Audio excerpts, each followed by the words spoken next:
ایک صحابی نے عرض کیا حضور مبارک ہو اس شخص کو جس نے آپ کو دیکھا اور آپ پر ایمان لے آیا.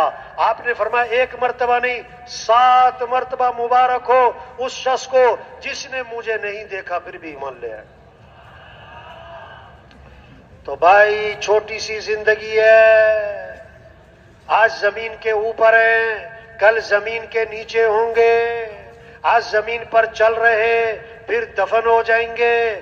آج اپنے پر مٹی نہیں پڑنے دیتے پھر منو مٹی تلے دبا دیے جاتے. اور مٹی ڈالنے والے کون؟ اپنے اور ثواب سمجھ کر ڈالتے. اپنے ہاتھ بھی قبر پہ جھاڑتے. یہ سب دھوکہ ہے میرے بھائیوں. 500 کی جوتی ہے 5000 کی آگے سب ننگے پاؤں ہیں. 5000 کا سوٹ ہے 50,000 کا آگے کفن سب کا برابر ہے. 2 مرلے کا مکان ہے 4 کنال کا بنگلہ ہے. قبر کا سائز سب کا ایک ہے. 20 لاکھ کا باتھ روم ہے.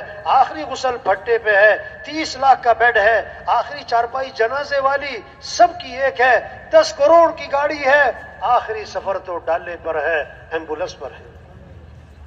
ہاں عقل مند ہے جو زندگی کے مقصد کو پہچانے. عقل مند ہے جو زندگی کے مقصد کو پہچانے. اپنی صلاحیت کو مقصد زندگی پر لگائے. پھر ضروریات زندگی 5 ہیں.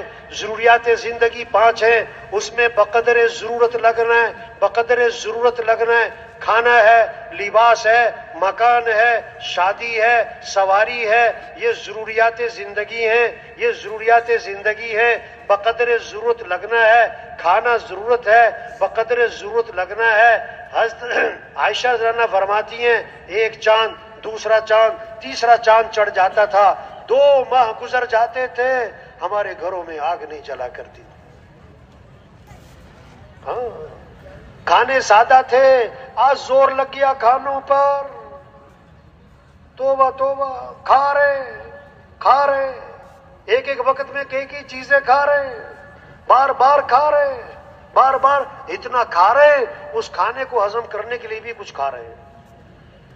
ہاں آپ نے فرمایا بدترین برتن جس کو بھرا جائے وہ پیٹ ہے. بدترین برتن